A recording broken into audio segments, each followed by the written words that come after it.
Aleluia. Prontos para a palavra, queridos? Amém? Quero que você abra a sua Bíblia no livro de 3 João.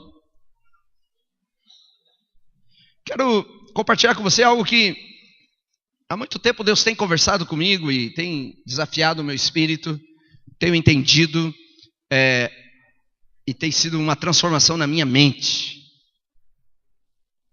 Nós somos muitas vezes conformados com aquela mentalidade de que tá bom, tudo que eu tenho já tá bom, tudo que Deus fez por mim eu sou grato, e tira de nós o coração toda a expectativa do que Deus tem, do mais que Ele tem para a minha vida. E há alguns anos eu decidi a buscar tudo que Deus tem para mim. Procurei a mergulhar e descobrir, buscar a revelação de Deus para aquilo que Ele tem para mim, para minha casa, para os meus filhos, porque Jesus conquistou e eu quero tomar posse. Olha o que diz em 3 João, terceira carta de João, no versículo 2, é um capítulo só. Terceira carta de João, no versículo 2, ele diz assim: amado, oro para que você tenha boa saúde e tudo, diga tudo, e tudo lhe corra bem, assim como vai bem a sua alma. Olha que João, o apóstolo mais íntimo de Jesus, o mais velho de todos, aí ele já estava no final da sua vida, provavelmente todos os demais já haviam morrido, e ele ainda estava lá, e ele escreve essa carta, e ele diz assim: olha, eu oro, e eu desejo, e eu faço orações para que você tenha boa saúde, e não somente saúde, mas tudo te vá bem, assim como a tua alma vai bem. Assim como o teu espírito, alma aqui faz uma conotação ao teu espírito que foi salvo, que habita o Espírito de Deus, que tem um nome escrito no livro da vida. Ele diz, assim como Deus operou uma obra maravilhosa de salvação, de transformação no teu espírito, na sua alma, eu também desejo que a mesma coisa, o mesmo impacto, o mesmo mover aconteça em toda a sua vida, em todas as áreas da sua vida.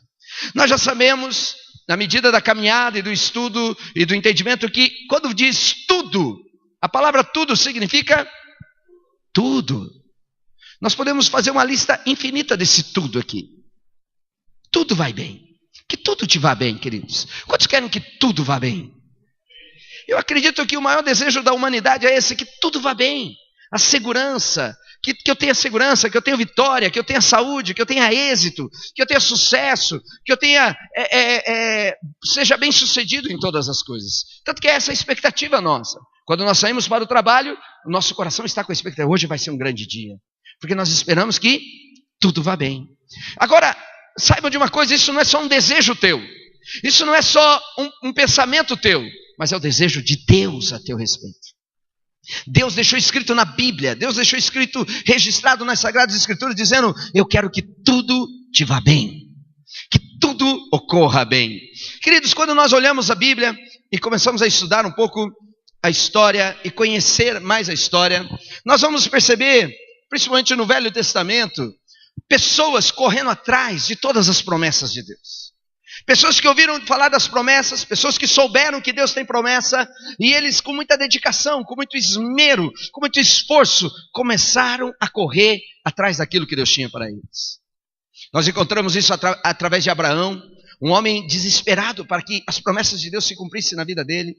Quando Deus prometeu a terra para ele, ele imediatamente saiu e começou a percorrer e a pisar na terra que Deus tinha prometido para ele, dizendo: se Deus me deu, então eu vou lá me apoderar.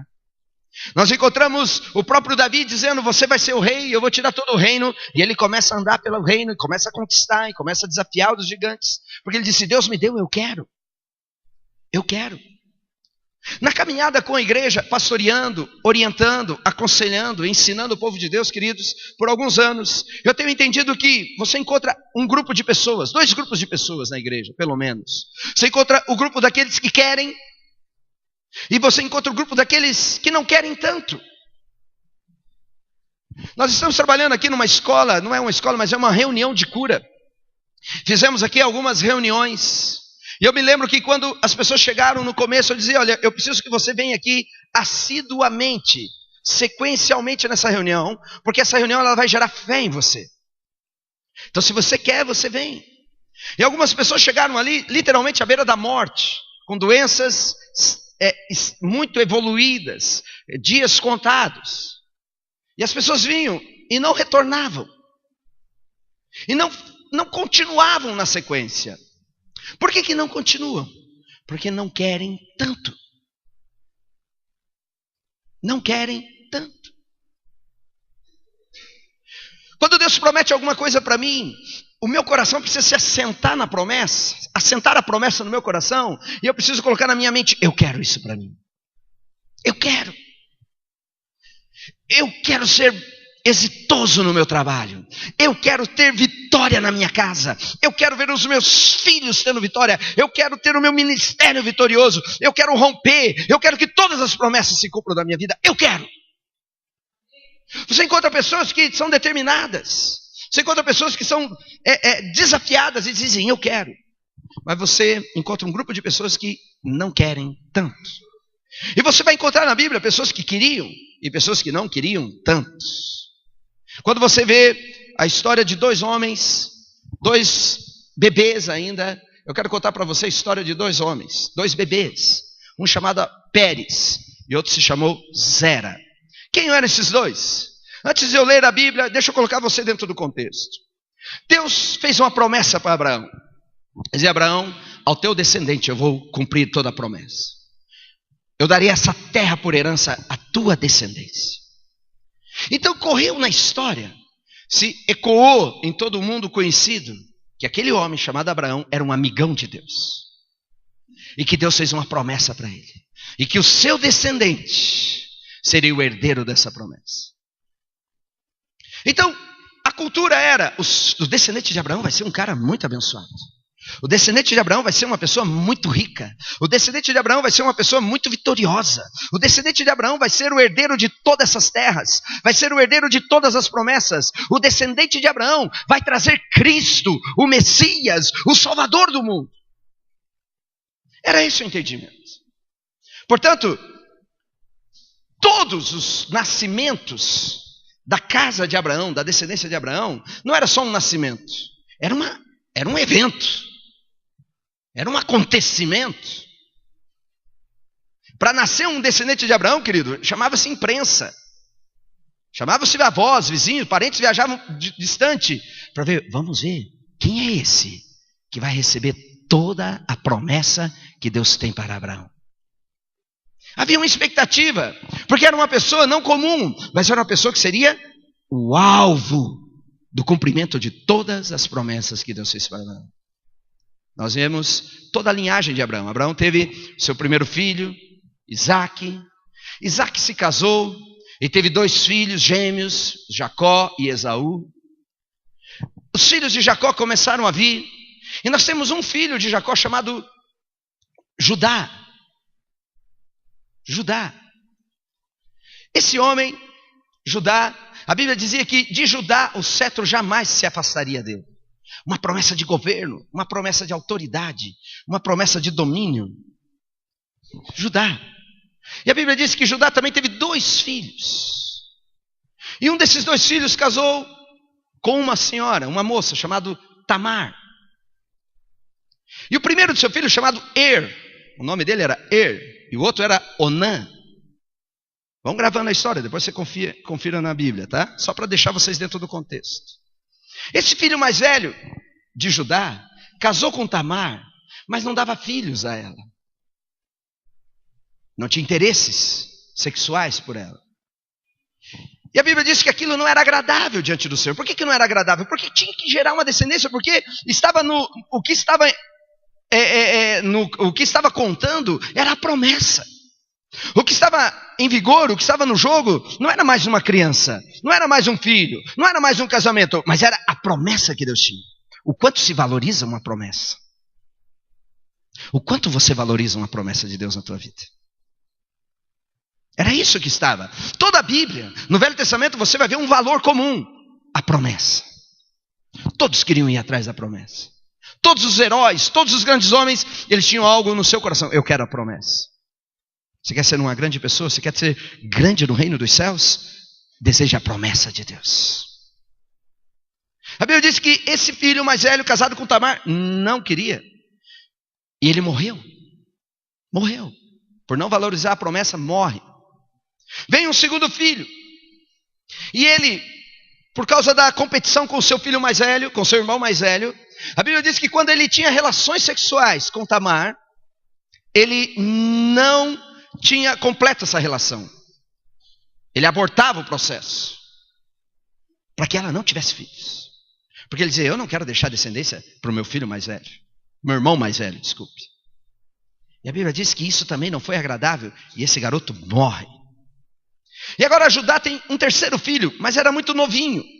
E quando ele viu o caos, quando ele viu toda a situação de tragédia na família, os dois filhos mais velhos morrem. E agora tem o mais novo, ele diz, meu Deus, eu não vou morrer, eu não vou enterrar mais um. E ele olha para Tamar já, minha filha, você é viúva negra, hein? Você é perigosa. E ele diz, faz um acordo com Tamar. Tamar, volta para tua casa, para a casa dos teus pais. Guarda a tua viuvez. Eu vou esperar o meu garoto crescer, ter idade. E quando ele tiver idade maior, pronto para casar, eu dou ele a você. E você vai continuar a descendência. Porque o foco era promessa. Diz que a história aqui, Tamar volta para casa. Fica na casa dos seus pais, guardando a sua viuvez. Passam-se os anos. O garoto mais novo de Judá cresce. Judá se esquece da promessa. Judá se esquece do acordo com Tamar. Não dá o filho para ela. E um dia Judá, já velho, viúvo, morre a sua esposa. Já é viúvo Judá. A Bíblia diz que Judá tem que fazer uma viagem. E ele põe a sua roupa, vai com seu cavalo, com seu meio de transporte. E quando ele passa por uma região próximo da cidade de Tamar, contam para ela, Tamar, teu sogro está vindo aí. Está vindo aí. E Tamar, ela pensa rapidinho, ela faz um plano, ela tira sua roupa de viuvez, coloca uma roupa de prostituta, vai até a beira do caminho e fica esperando Judá passar. Quando Judá passa, ela joga os encantos para ele, seduz ele, e ele tem uma relação sexual com Tamar. E ela engravida, e ele não sabia quem era ela. Ele não sabia que era Tamar. Passa-se o tempo, ela engravidou, a Bíblia diz que ela concebeu de Judá, fica grávida de Judá. E chega nos ouvidos de Judá dizendo, olha, Tamar quebrou o pacto. Tamar não cumpriu com o acordo da sua viuvez, ela cometeu adultério. E Judá furioso disse, então manda matá-la. Queime ela. E quando estava todo o ritual pronto para matar Tamar, ela tem, quando ela faz a relação quando ela tem um caso com Judá, ela pede um preço. E o preço foi alguns objetos de Judá. Um cordão e um cajado. E ela fica com aqueles amuletos, com aqueles objetos. E quando vão matá-la, acusada de adultério, ela diz, peraí. Não tem que matar a mim, tem que matar a ele, meu sogro. E ela apresenta todos os objetos que pertenciam a Judá. E todo mundo diz, uau! Então ela já não pode ser morta. Chamam Judá chega e fala, mais pecador sou eu do que ela. Mais digno de morte sou eu do que ela. E a coisa se resolve. E agora nós estamos com Tamar grávida. Abra sua Bíblia. Coloquei você dentro do contexto. Para agora nós lemos o texto. Gênesis 38. E acabou a bateria do meu computador de tanto eu falar. Gênesis 38, versículo 27. Agora vai pela graça. Gênesis 38, 27. Vamos ler. Olha só. E quando lhe chegou a época de dar à luz, quem vai dar à luz? Tamar, grávida. De quem? De Judá, um descendente de Abraão. Então o que era dar à luz a uma mulher como essa? Um descendente de Abraão. Querido, era um acontecimento. Vai nascer um descendente de Abraão. Vai nascer um descendente daquela promessa. O homem mais importante. Alguém que é de grande importância. Alguém que vai trazer Jesus. Alguém que vai trazer salvação. Alguém que vai trazer grandes coisas para a terra. Um homem, um descendente daquele que tem a grande promessa. Olha como era interessante a promessa. Olha como a promessa não era qualquer coisa. Olha como eles celebravam as promessas, como eles tinham expectativa. Quando lhe chegou a época de dar à luz, havia gêmeos em seu ventre. Gêmeos. Querido, você já percebeu na história bíblica que sempre para nascer um herdeiro foi necessário muito empenho? Geralmente havia esterilidade no caso. Ou geralmente havia um sistema, uma conspiração para que não houvesse gravidez. Sara não podia ter filhos, Rebeca não podia ter filhos, e agora Tamar, os filhos, ela podia ter filho, mas os maridos não queriam fecundá-la. Por quê? Que há uma batalha tão forte para que a promessa não se cumpra na tua vida. Querido, perceba isso. O problema é que nós ficamos numa passividade, dizendo, se Deus quiser, vai acontecer. Querido, mude a sua mente. Diga, eu preciso mudar a minha mente. Todas as promessas que Deus tem para mim, eu preciso colocar no meu coração e dizer, elas vão se cumprir. E eu começo a ter expectativa. Eu começo a abrir as portas. Cada manhã é um dia propício para Deus cumprir promessas na minha vida. Porque existe toda uma conspiração não deixando que isso aconteça. Um tipo de esterilidade, um tipo de roubo, um tipo de abuso, para que você fique ali. E muitos que fazem parte daqueles times dos que não querem tanto, eles cruzam os braços e têm um contentamento dizendo, pois é, um dia vai chegar a minha vez. Olha aqui para mim, queridos. Promessa não depende de sorte. Estão aí? Estão aí, igreja? A chuvinha está boa para dormir, né? Mas vamos dormir daqui a pouco. Promessa não depende de sorte. As coisas de Deus não acontecem por você por sorte. É interessante, você encontra alguns irmãos dizendo, puxa, que sorte, hein? Deus curou você, hein? Que sorte, hein? Deus abençoou você, hein? Querido, não é por sorte. É o quanto eu estou na expectativa. O quanto eu quero que essa promessa se cumpra. Querido, quando uma enfermidade entra no meu corpo e ela começa a me incomodar, eu começo a buscar a minha promessa de cura. Eu quero ser curado. Eu quero. O quanto eu desejo a promessa é o quanto eu vou alcançar do cumprimento dela. Nós vemos aqui, então, quando lhe chegou a época de dar à luz, havia gêmeos em seu ventre. Gêmeos. Continua o texto, versículo 28. Enquanto ela dava à luz, enquanto estava para nascer o herdeiro, um deles pôs a mão para fora. Então a parteira pegou um fio vermelho e amarrou o pulso do menino, dizendo, este é o primeiro. Dizendo, uhul, olha o herdeiro aqui. Olha quem vai herdar tudo. Olha quem vai receber todas as promessas. Esse marcou. Por que tinha que marcar? Porque não podia ter confusão. A promessa é muito preciosa. O herdeiro tinha que ser muito valorizado. Este saiu primeiro. Ele põe o bracinho para fora. Pense na cena. Está ocorrendo um parto. Ok? Uma sala de parto. E o bebezinho põe a mãozinha para fora. Todo mundo na expectativa diz, é esse, marcam. Agora continua o versículo 29. Mas quando ele recolheu a mão, que eu não sei porquê, mas esse garotinho desiste de ser o primeiro. Alguma coisa aconteceu que ele diz, está muito frio. Puxa para dentro a mãozinha de novo.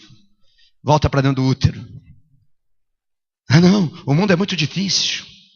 Não, as coisas são muito complicadas. Não, vai exigir demais. Puxa a mão para dentro. Seu irmão saiu. Haviam gêmeos. Saiu e ela disse, então você conseguiu uma brecha para sair? E deu-lhe o nome de Pérez. Versículo 30. Depois saiu seu irmão, que estava com o fio vermelho no pulso, e foi-lhe dado o nome de Zera. Numa versão na RA, na atualizada, volta o versículo 29 para mim, por gentileza. Versículo 29. Mas quando ele recolheu a mão, seu irmão saiu e ele disse, então você conseguiu uma brecha. A palavra ali é como você rompeu. Como que você rompeu? Como você abriu uma porta e entrou. Sabe o que foi chamado a atenção? O nome dele ser Pérez. Pérez significa aquele que abre portas, aquele que abre brechas, aquele que rompe, aquele que abre caminhos. Pérez. Pérez, quem é Pérez? Pérez é aquele que está andando, tem uma muralha e ele enfrenta e derruba a muralha. Esse é Pérez. Pérez é aquele que tem um caminho e as portas estão fechadas e ele enfia o pé na porta e abre as portas porque tem um caminho para ele seguir. Esse é Pérez. Pérez é aquele que crê, aquele que é incisivo. Pérez é aquele que é determinado. Pérez é aquele que quer que a presença e a promessa se cumpram.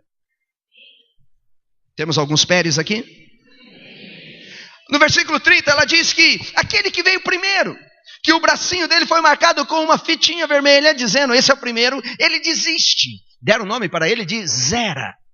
Quem é Zera? Zera, a palavra Zera, mais para a gente entender melhor, é a mesma palavra usada para o flash da máquina fotográfica. Brilha, mas já apaga. Zera é aquele que se empolga. Zera é aquele que acha que vai, mas de repente você já vê ele no cantinho, amuado, quietinho, acalmou, um ânimo dobre. É aquele que você pensa, esse agora vai, esse aí pegou. Mas no outro dia você já encontra ele bem devagarinho, bem conformadinho, bem tranquilinho. Esse é Zera. Zera, aquele que brilha, que você diz, uau, olha como ele brilha, olha como ele é forte, olha como ele está com expectativa. Mas no outro dia você já vê ele amuado, desanimado, não crendo mais. Esse é Zera. Zera. Queridos, ela diz para Pérez, como você abriu a madre? Como que você conseguiu romper? Como que você saiu? Foi admirado o garotinho. Querido, aquele garoto que estava por trás de Zera, que era para ser o segundo, quando ele viu a oportunidade que ele podia ser o herdeiro da promessa, quando ele viu a oportunidade que ele podia ser o primogênito, ele rompe a madre. Eu não sei como, mas talvez ele puxou da frente, puxou pelo calcanhar, trouxe para trás e diz, é minha essa promessa. Vocês estão aí, igreja? O quanto você quer que as promessas se cumpram na tua vida? É interessante, nós vemos a história de gêmeos na Bíblia. Nós encontramos uma geração anterior a essa, de Pérez. Nós encontramos a geração de Jacó. Jacó é uma história muito semelhante. A mãe Rebeca está grávida de gêmeos. Sim, Jacó e Esaú. E querido, e vai o dia do trabalho de parto, ela começa a ter as contrações, começa a chegar a hora de dar à luz, e é o acontecimento, vai nascer o descendente de Abraão. E na sala de parto, as parteiras estão lá, a família está na expectativa, quem vem primeiro? A Bíblia diz que nasce Esaú, mas Jacó nasce grudado no seu calcanhar. E nós conhecemos Jacó, nós sabemos o perfil desse homem. Esse homem sempre foi um desesperado para ter a herança do primogênito. Não é? Vemos como ele lutou com o anjo querendo a promessa. Vemos como ele insistiu com Esaú para vender o direito de primogenitura. Vemos como aquele homem era desesperado dizendo, eu quero ser o primogênito. Porque o primogênito era aquele que recebia toda a herança. Queridos, eu acredito veemente, de acordo com o perfil de Jacó, que se Rebeca demorasse mais uns 30 segundos para dar à luz, Jacó nasceria primeiro. Porque ele já estava puxando Esaú pelo calcanhar, dizendo, é eu que vou chegar na frente. A promessa é minha. Eu quero essa promessa. Querido, é interessante que você encontra pessoas que querem e você encontra pessoas que não querem tanto. Esaú foi o primeiro. Mas nós vemos um perfil dele que ele não queria tanto. Ele não valorizava aquela promessa. Ele não valorizava aquela herança. Ouçam, nós encontramos sempre na Bíblia, nos patriarcas, o primeiro não recebendo a promessa, mas sempre o segundo. Esaú e Jacó recebe. Encontramos aqui Pérez e Zera, Pérez recebe. Encontramos os filhos de José, quando José vai abençoar, ele cruza a mão e o mais novo recebe a bênção. Nós vemos sempre a promessa chegando para aquele que não é o primogênito, mas é para aquele que estava na espreita, para aquele que estava ali na ansiedade, no anseio de querer a promessa. Por quê? Quando nós encontramos na Bíblia, nós vemos Deus falando que Israel é o primogênito. Sim? Deus diz, Israel é o meu primogênito. Ele veio primeiro. Mas como todos os relatos dos patriarcas, o mais novo recebe a bênção da primogenitura e não o mais velho, quebrando-se os padrões, quebrando-se as regras. Nós encontramos Israel sendo primogênito, mas nós encontramos um segundo filho recebendo toda a promessa e não o primogênito. Nós encontramos a igreja recebendo a unção que era para Israel. Amém, queridos? Tudo isso era sombra das coisas que viriam. Tudo isso falava das coisas que viriam. Quem é desesperado é o que ganha. Quem é desejoso é o que ganha. Quem está convicto, quem é incisivo, é aquele que alcança a promessa. A Bíblia diz: se você perseverar até o fim, se você insistir, querido, Deus tem cura para você. E você não pode se acomodar ainda porque você não foi curado. Só porque você não foi curado não significa que a palavra de Deus é inválida. Ouçam, as tuas experiências não invalidam o que Deus tem prometido para você. Só porque você não alcançou, não quer dizer que a palavra de Deus não é verdadeira. Querido, eu sou alguém, está aqui o Fabiano, está aqui a Rosângela, que já caminharam um tempo mais comigo. Eu fui alguém que persegui velório para ver ressuscitar mortos. Impunha as mãos sobre os mortos e dizia: eles vão ressuscitar. Querido, a maioria deles, a maioria gritante deles não ressuscitaram. Mas isso não significa que Deus não ressuscita mortos. Já orei por vários paralíticos, para que eles largassem as suas cadeiras de roda. Só porque eles não levantaram, não significa que Deus não é um Deus que cura os paralíticos. A minha experiência não invalida o que diz a palavra de Deus. Mas é o quanto eu creio, e o quanto eu insisto, e o quanto eu persevero, e o quanto eu quero que Deus faça as coisas por mim. Amém, queridos? Só porque o teu casamento não vai bem, não significa que Deus não tem uma promessa para o teu casamento. Significa que você não está valorizando a promessa de Deus. Sabe o que é o divórcio? O divórcio é: eu desisto da promessa de Deus. Pá, isso aí não é nada. Isso é balela. Não acredito que Deus vai mudar meu casamento. Vocês estão aí, igreja? A Bíblia diz que Jacó sai grudado no pé de Esaú. E nós encontramos o perfil desse garoto, no perfil desse homem que antes, e agora ele passa a ser um dos patriarcas. Ele dizia: eu quero ser o primogênito, eu quero a promessa. Querido, você já ouviu falar que Jacó era um usurpador, Jacó era um mentiroso, Jacó era um trambiqueiro, Jacó era um safado? Mentira, a Bíblia não diz que Jacó era isso. Mas a Bíblia diz que Jacó era um faminto, era um desesperado, era alguém que queria a promessa que Deus tinha feito para o seu pai Abraão. Amém? Quantos querem essa promessa na sua vida? Aleluia! Queridos, esse é o enredo do ambiente. Todos os dias levantam homens de Deus aqui, mulheres de Deus, e começam a profetizar sobre a sua vida. Começam a declarar sobre a sua vida. Todas as palavras que saem dos lábios dos homens e mulheres de Deus aqui são palavras de Deus liberadas para a sua vida. É interessante que você começa a andar no meio do povo e alguns você começa a ouvir as histórias. Uau, pastor, está acontecendo. Uau, pastor, está se cumprindo. Uau, eu estou vivendo dias tremendos. Aí você encontra outros que nem tanto assim. Querido, ouça o que eu vou te dizer. Deus não faz acepção de pessoas. Se Ele prometeu, Ele não escolhe a quem cumprir. É a minha expectativa que atrai a promessa de Deus. É o meu desejo que faz as coisas acontecerem na minha vida. O quanto eu desejo. Pergunta para o teu irmão ao lado, diga para ele: o quanto você quer as promessas de Deus. Uma vez conversando com uma pessoa, ela com umas dores, e essa pessoa foi muito curiosa, começou a pesquisar na internet, e ela achou lá uma doença, que não era uma doença, era um demônio, chamado fibromialgia. Já ouviram falar dessa doença? Querida, essa doença é horrível. Ela faz com que todas as juntas do corpo comecem a doer e não tem nada que tire a dor. Essa pessoa olhou lá na internet e viu fibromialgia. Não sei se achou bonito o nome, não sei se achou chique a doença. E não passou alguns minutos, ela começou a declarar: eu tenho fibromialgia, eu tenho fibromialgia, eu tenho fibromialgia. E quando eu fiquei sabendo disso, eu falei: você está louca, pessoa? Você é maluco, é? Olha o que essa pessoa está dizendo. Estava atraindo uma coisa horrível para a vida dela, em detrimento de todas as promessas que Deus tinha para ela. Começa a declarar como louco, começa a declarar como bobo. Eu vou falir. Meu casamento vai ser, eu vou me separar. Porque meu dinheiro está acabando. Porque essa doença vai me matar. Ouça aqui, querido, mude a tua mente. Você está debaixo de uma promessa que está em Cristo Jesus. E todas as curas, toda a prosperidade, toda a vitória, todo o favor de Deus é para você. Amém? O quanto eu quero que essa promessa se cumpra. Deixa eu encerrar contando uma história para vocês. Ora aí que eu vou encerrar. Comece a orar. Quando eu falo aqui que eu vou encerrar, o povo começa a orar.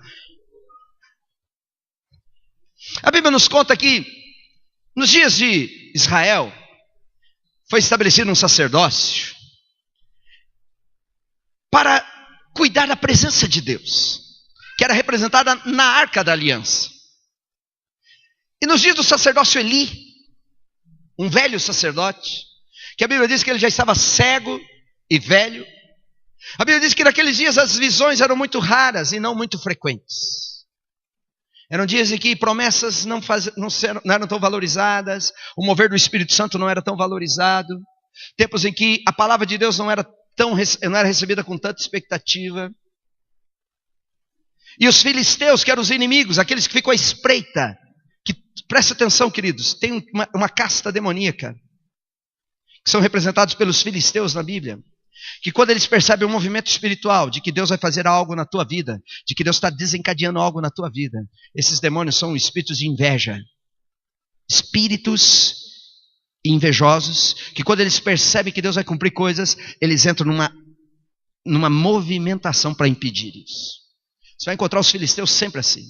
Quando Isaac estava prosperando, cavando poços e prosperando a terra do Egito, os filisteus vinham e entulhavam os poços. Quando Israel estava avançando para conquistar a terra, os filisteus vêm e intimidam o exército de Israel. Sempre quando eles percebem a movimentação de cumprimento de promessa, eles começam a fazer uma resistência ao que Deus vai fazer. E nesses dias de Eli, mesma coisa, os filisteus souberam que a Arca da Aliança, aquela que garantia a presença, a vitória de Deus, a vitória ao povo de Deus em todas as batalhas. Eles perceberam que os sacerdotes não estavam lá com aquela bola toda, não havia tanta expectativa assim, e eles entram dentro do templo, na terra de Israel, e roubam a arca. Levaram a arca. Quando Eli ficou sabendo, o sacerdote, ele estava sentado numa cadeira.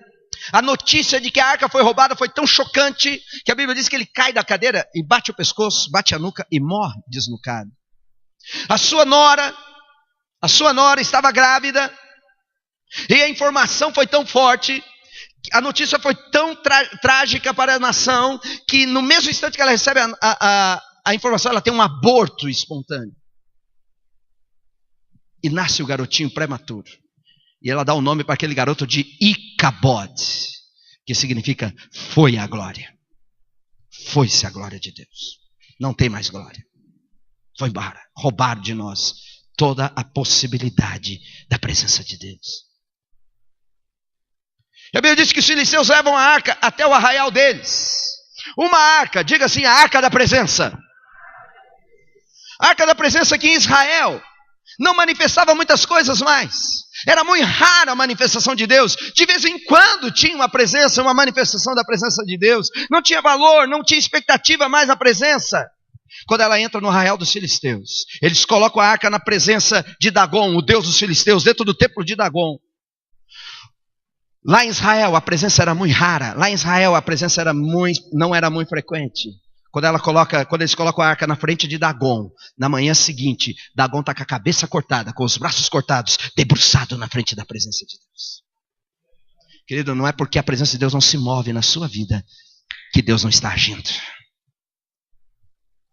Vocês estão aí, igreja? E a presença de Deus, que lá em Israel não simbolizava muito, mas no campo dos filisteus ela começa a trazer uma revolução, um tumulto, uma confusão, começa a trazer tumores, começa a trazer intrigas, começa a trazer pavor nos filisteus. Os filisteus dizem, Deus o livre, leva esse troço embora. Está amarrado. Os sacerdotes dos filisteus ficam morrendo de medo, pegam a arca, colocam num carro de boi, com bois novos, e manda a arca embora. Leva de volta esse troço. Deus o livre. E a Bíblia diz que a arca vem no carro de boi. com alguns filisteus, vigiando, ver se a arca estava indo pelo caminho certo. E a arca chega até um lugar chamado Eira de Narcon. E nessa eira estavam 70 israelitas arando a terra. E junto deles estavam alguns levitas. Presta atenção. Levitas arando a terra. Levita não tinha que estar arando a terra, levita tinha que estar na presença de Deus. Mas como a presença de Deus não era tão valorizada, como a glória de Deus não era muito frequente, os levitas já tinham deixado o templo e estavam vivendo a vida comum, desistindo de promessas. Vocês estão me entendendo, igreja? Amém? Quando eles olham vindo aquele carro de boi trazendo a arca, um cutuca o outro e diz: o que é aquilo lá, hein? Não sei. É um boi, é um carro de boi. Parece, mas estava um levita. E o levita reconheceu, porque ele já tinha vivido aquilo. Ele já sabia o que estava vindo de lá. Ele dizia: é a arca da presença de Deus. Eles correm até aquele carro de boi. Eles começam a ficar tão felizes com a arca de volta, que por um ímpeto, por uma falta de sabedoria, e por também não muita experiência com a presença de Deus, eles começam a mexer na arca e abrem a arca. E a Bíblia diz que os 70 morreram naquele dia. Não tem experiência? Não sabe trabalhar com a glória de Deus? Perde-se no processo. A notícia se espalha, gera um temor em Israel. Reúne a cúpula religiosa e diz: que vamos fazer? A arca voltou, e pelo jeito voltou com tudo agora. E ficam ali, jogam para o outro. Eles dizem: Abinadab, você. Eu? É, você. Leva a arca para a tua casa. Abinadab era um sacerdote, levou a arca para a casa dele. Abinadab tinha 4 filhos, 2 deles que eram mais mencionados. Um deles chamava Uzá, e o outro chamava-se Aiô. Muito obrigado. Você, quem que falou Aiô? Me ajudou. Estou sem computador aqui, estou falando aqui, queridos, na memória aqui, tá bom? Uzá e Aiô eram garotinhos. E a Bíblia diz que a arca ficou na casa de Abinadab por 20 anos. Diga, 20 anos. Querido, sabe qual que era a cultura? A cultura era: é só uma arca. É só um objeto sagrado.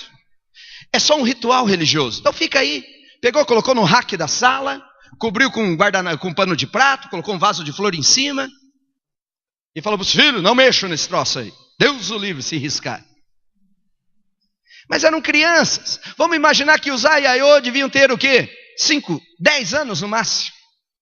E por 20 anos, aqueles garotinhos brincaram com a arca. Provavelmente brincaram de esconder dentro da arca. Provavelmente brincaram de cavalinho em cima da arca.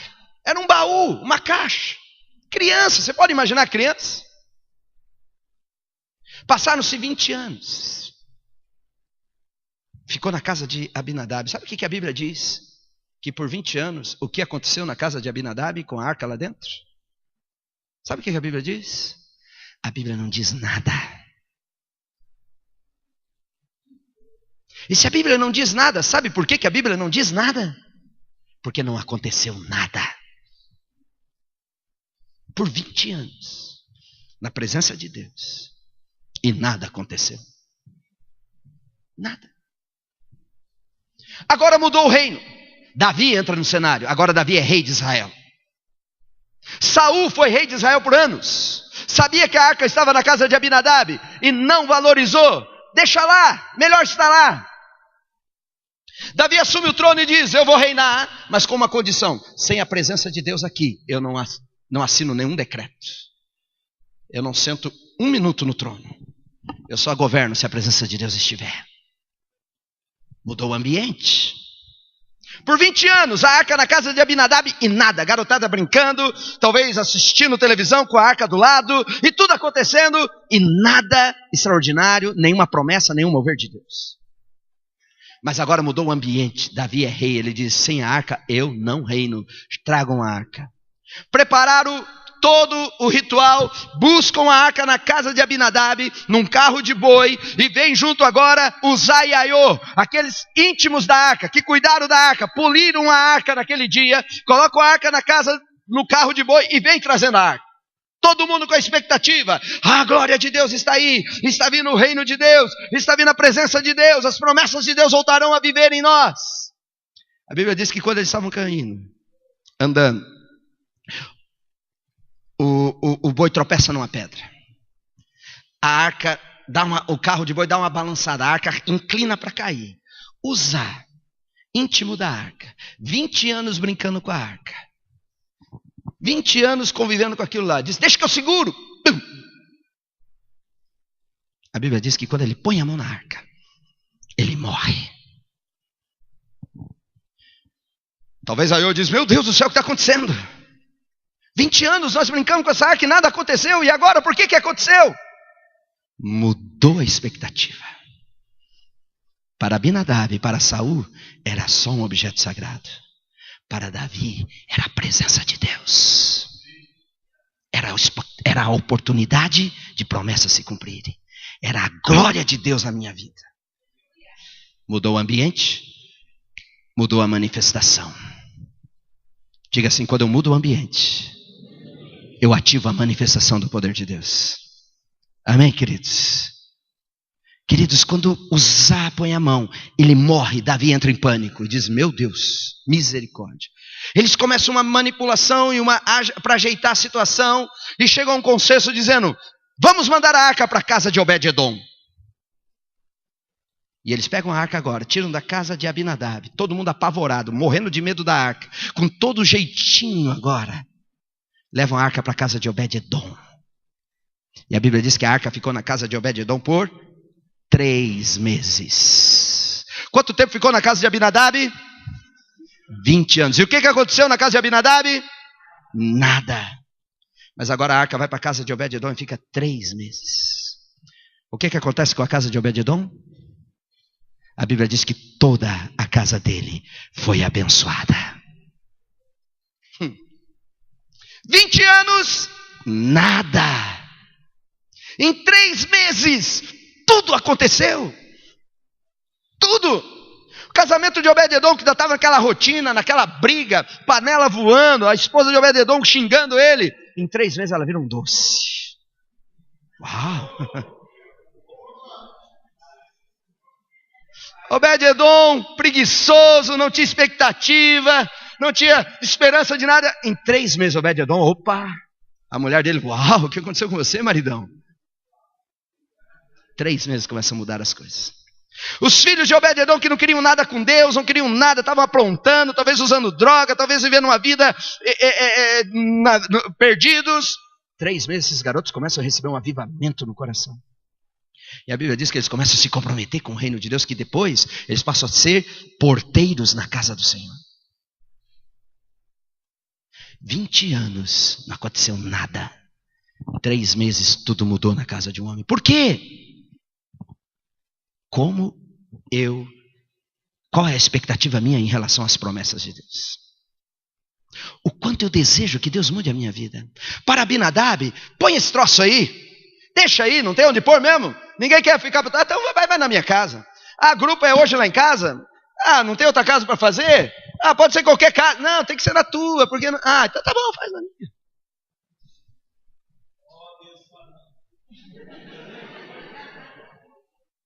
Escute aqui, queridos, ouça, olha aqui para mim. Não é mais uma reunião. Não é mais um culto. Não é mais um louvor. Não é mais uma musiquinha. Não é mais uma reuniãozinha de oração. É a oportunidade de Deus cumprir promessa na tua vida. Amém, queridos? Não é mais uma igrejinha. Não é mais um pastorzinho. Não é mais uma pregaçãozinha. É a oportunidade de Deus mudar a minha história. Amém, queridos? Não é mais um bebê. É o primogênito que vai trazer toda a promessa de Deus na sua vida. Aleluia! Vocês estão entendendo, igreja? 3 meses tudo mudou. Em 20 anos nada aconteceu. A diferença é o ambiente. A diferença está no ambiente. Era a mesma arca, era o mesmo Deus, era a mesma promessa. Mas na casa de um não fez nada. Na casa de outro por 3 meses tudo mudou. Eu quero profetizar na tua vida que em 3 meses Deus vai surpreender todas as tuas coisas. Amém, queridos? Quantos creem que Deus pode mudar a tua vida? 3 meses! Talvez 20 anos andando na fé cristã e nada aconteceu. Eu declaro que os próximos 3 meses, todas as bênçãos do Senhor chegarão até a tua vida. Amém, queridos? 3 meses. Querido, a Bíblia conta de uma história. Eu já não posso falar mais dessa história. Tem que terminar.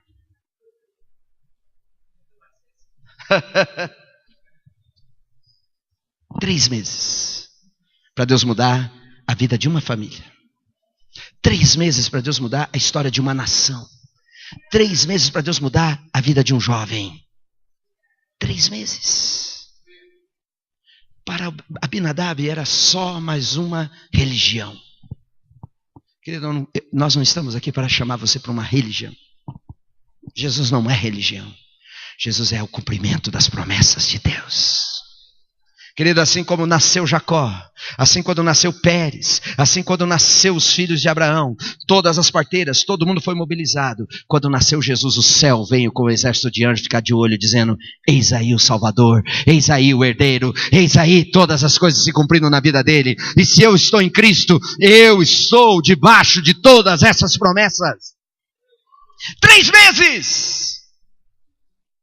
Eu declaro que em 3 meses, eu já fiz isso no começo do ano, eu profetizei na sua vida que em 3 meses coisas mudariam.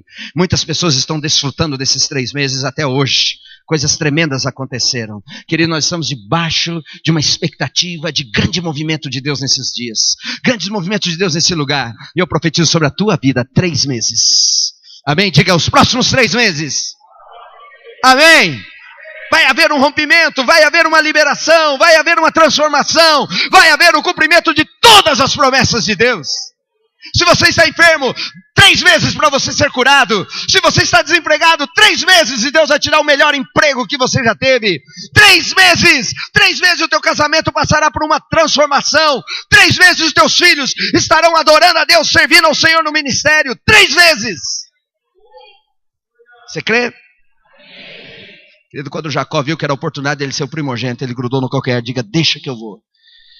Quando Pérez viu que ele podia ser o primeiro, ele rompe e diz, eu quero. Está na hora de você começar a romper, dizer, eu quero, Deus, é meu, eu quero ser curado, eu quero enriquecer, eu quero ter um ministério, eu quero ter a unção, eu quero fluir nos dons, eu quero prosperar, eu quero. E Deus vai cumprir em 3 meses. Amém? Se coloque em pé, queridos.